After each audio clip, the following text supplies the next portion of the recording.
Bonjour, aujourd'hui c'est dessin au fusain et crayon pour réaliser des rochers. Voilà, devant cette photo, vous pourrez voir la réalisation complète donc de ce dessin voilà, que vous voyez arriver, qui sera réalisé en moins de 9 minutes. Bon visionnage!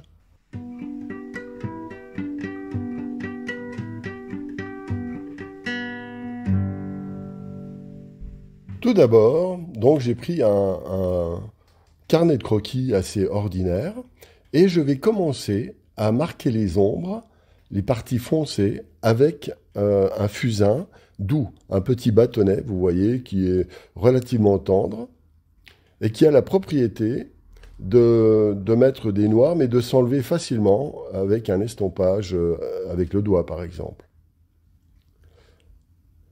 Là, je positionne des masses, toujours pareil, c'est l'idée des patates géométriques.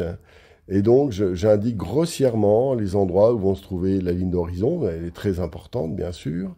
Les espaces les plus importants, il va y avoir les arbres du fond.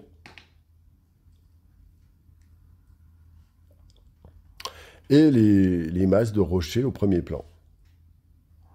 Mais très grossièrement, avec ce fusain, qui s'éliminera très facilement. Là, il y a des petites erreurs, mais c'est pas grave.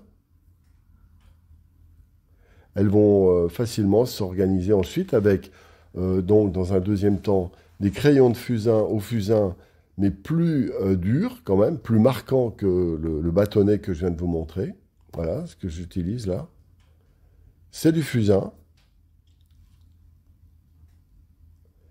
Et là, grâce au crayon, donc nous sommes presque dans le registre du crayon à papier. On dit crayon à papier, on dit pas crayon de papier. Voilà. Et donc, ça permet de mettre déjà des détails et d'indiquer la forme des arbres, etc. J'ai voulu me mettre dans une posture dans laquelle je me trouve et que vous vous trouvez sans doute lorsque vous faites des croquis d'après nature. Vous êtes assis au bord de la Méditerranée, là, c'est à Cavalère, et je regarde donc, faites comme si vous regardiez en même temps que moi la mer, c'est au mois de mars, les reflets, etc., la forme des rochers. Voilà. Donc d'abord, indiquer les grandes masses avant de faire des détails.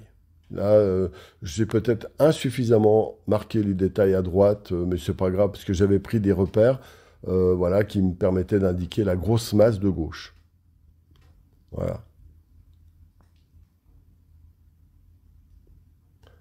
Au début, je l'avais fait, je les ai un peu trop estompés avec le doigt, mais je les avais marqués un petit peu. Mais bon, là, je les réindique.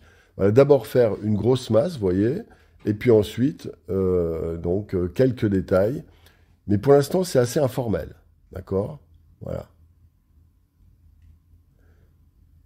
En même temps, quand vous faites un paysage comme celui-ci, il ne faut pas dépasser un quart d'heure, 20 minutes. Donc là, j'ai mis un peu plus de temps parce que j'étais dans une logique d'enseignement.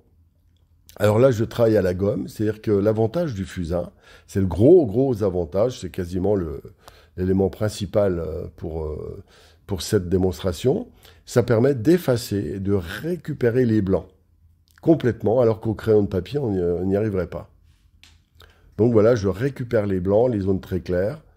Et bien sûr, il y a une interprétation, hein. Le but n'est pas de faire le gris exact et une reproduction noir et blanc du sujet, hein, mais de s'en approcher, de surfer sur les rythmes des rochers, sur les lumières, etc.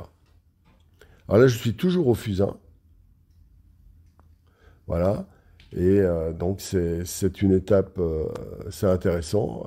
Voilà. De marquer, ça permet de marquer des détails. Alors vous avez remarqué, il faut tailler fortement en pointe les fusains hein, pour qu'ils permettent de mettre de la force. Et là, je suis maintenant au crayon de papier. Ça permet maintenant d'aller des détails. Vous voyez, ce qui est intéressant, c'est de mettre du crayon à papier sur du fusain. Parce que le fusain permet de mettre déjà une espèce d'ambiance clair-obscur. Et puis, le crayon va marquer par le trait une rythmique très intéressante. Et puis, de nouveau, la gomme parce qu'on salit toujours un petit peu. Et il y a une espèce de respiration entre l'ombre et la lumière, le trait, etc. C'est très agréable. C'est très formateur. Et cet exercice est fondamental pour progresser en dessin et en peinture. Voilà. Parce que quand vous l'avez fait comme ça, au crayon, si vous devez le faire par en peinture à l'huile, ce serait une formalité. Tout simplement. Voilà, ça donne de la vie à votre trait. C'est des exercices très importants. Et finalement, j'en ai pas fait beaucoup des démonstrations comme celle-ci.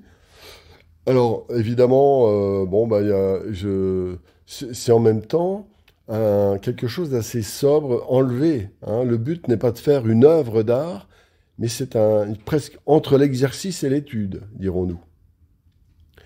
Mais il existe des dessinateurs donc, qui utilisent cette technique pour réaliser de véritables œuvres d'art complètement abouties.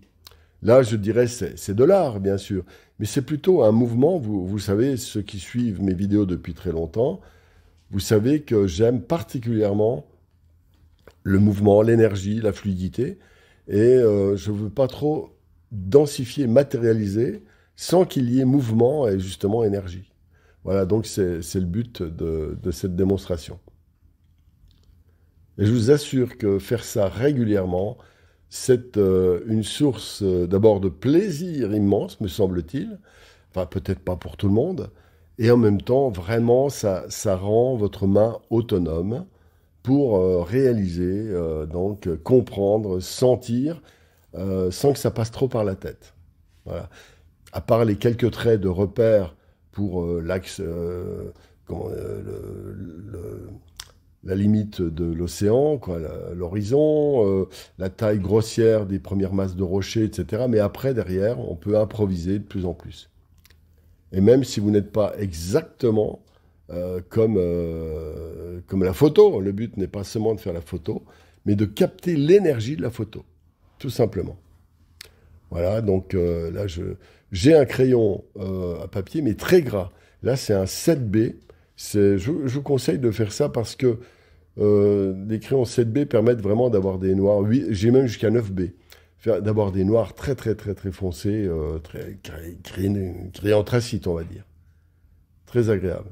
Et ça permet aussi de redessiner. Alors, c'est là où il faut bien le tailler, hein, très important, le tailler correctement. Parce que sinon, vous avez, comment dire, vous risquez d'avoir des gros traits très larges et très sales qui enlèvent de l'énergie à votre tableau. Voilà, donc redessiner sans arrêt, sans arrêt, sans arrêt. Voilà, et progressivement, ça arrive. Alors le sujet est très petit, vous avez vu, mon croquis, c'est petit, mais c'est la taille un petit peu idéale pour réaliser des croquis d'après nature. Voilà, une vingtaine de centimètres de long sur une douzaine de large. Voilà, on arrive au bout, voilà le sujet mieux photographié. Amusez-vous bien, levez le pouce bleu, n'oubliez pas, et abonnez-vous à cette chaîne. Voilà, à bientôt.